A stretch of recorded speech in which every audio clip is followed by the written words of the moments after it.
Farms.com Market School with expert commodity analyst Mo Agostino is an online educational video series designed to help you, the farmer, improve your knowledge of grain marketing. Farms.com Market School is brought to you by DeKalb Brand Seeds. DeKalb, growing confidence. Today's video is about Mo's 15 rules to grain marketing. So our first rule is, well, you can see from the chart that I'm showing, there's 7 stages to marketing, and you want to be the guy at the very top there of the hill. You don't want to be the guy that's embarrassed at the bottom of the hill. So rule number 1, avoid selling when prices are in the bottom quartile. It does not pay to panic. So when markets are extremely low, for example, corn's trading at $3 a bushel, try not to do that. Hopefully you've sold enough forward that you capture an opportunity much higher, and if you still have some bushels, maybe you have the ability to store it. I would store it.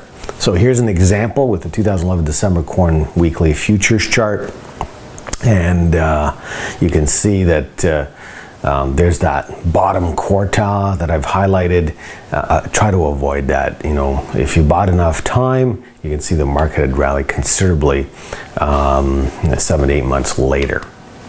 Rule number 2, when prices are high, become less emotional and choose to be a price taker. Do not fall into the miss the boat syndrome. So here's an example, 2011 November soybean weekly futures chart. And again, I've highlighted where there's an opportunity. Maybe you think it's going to go higher, you're getting emotional, you don't pull the trigger, and of course you miss the opportunity. So be a price taker. Don't just accept whatever happens. So if you do that, you end up selling at harvest, usually at market lows. Number 3, do not ask what if prices go higher, but what is my risk versus reward. What if prices go much lower? At a minimum, protect the fall winter months, as supplies tend to overwhelm demand during that period of time. Here's an example with the 2008 November canola daily futures chart, and you can see through that March period of 2008, canola got to 760. There's your opportunity to sell. You waited, you would have lost that opportunity. Rule number 4, set goals, know your cost of production. We've gone through all of this. Develop a marketing plan, set your strategy.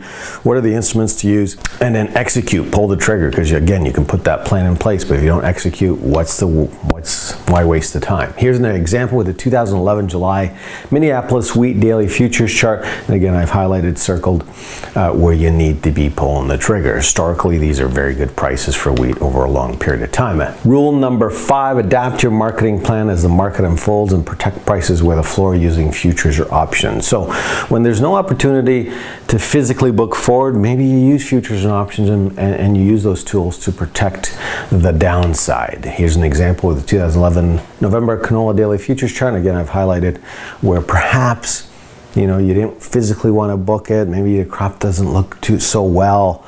You're concerned about the amount of bushels to meet a contract, so here's where you could short futures or buy a put option to protect yourself. Rule number 6, speculators are your friends, not your enemies. Take advantage of friends when prices are historic highs. They can make money going up and down.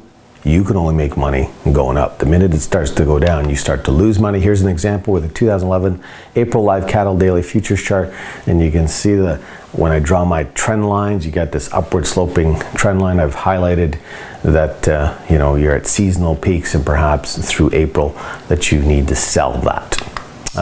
Rule number 7, have some idea of the seasonality in your business. We've gone through this before.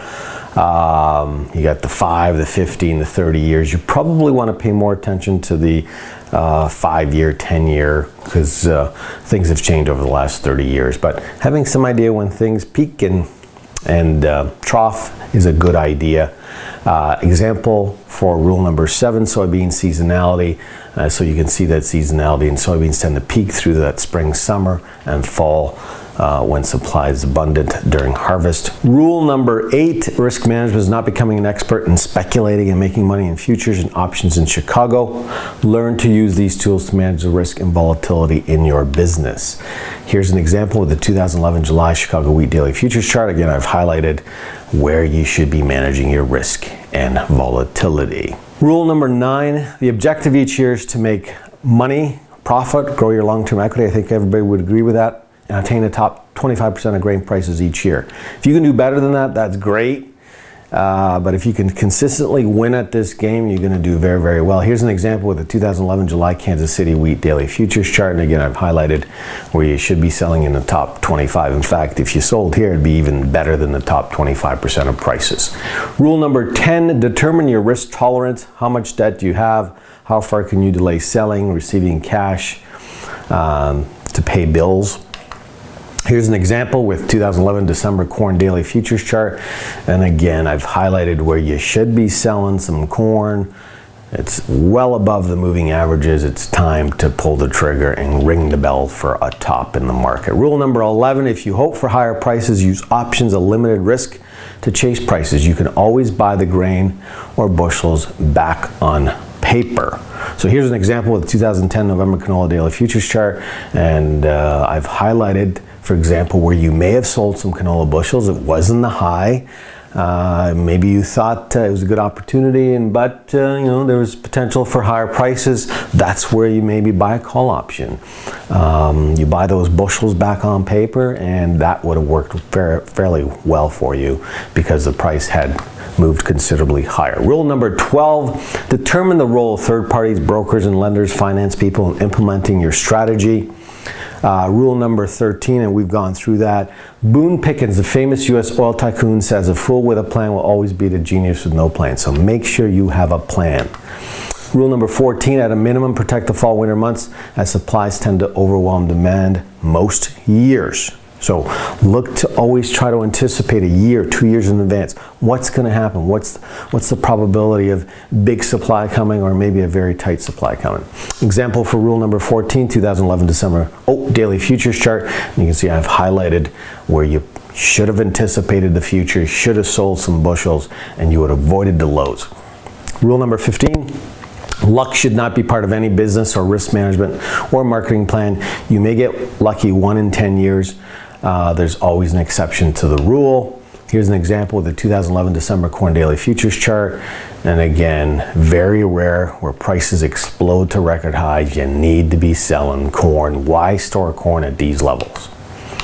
In summary, sticking to and executing a marketing plan is critical, but remaining flexible for change is just as important. Having these rules can help remind you of what needs to be done when emotions get the better part of you. Stay focused, use less emotion, and stay disciplined so that you can do a better job with your marketing plan. Marketing can be easy and fun if one sticks to set goals and trading at specified periods established after careful research.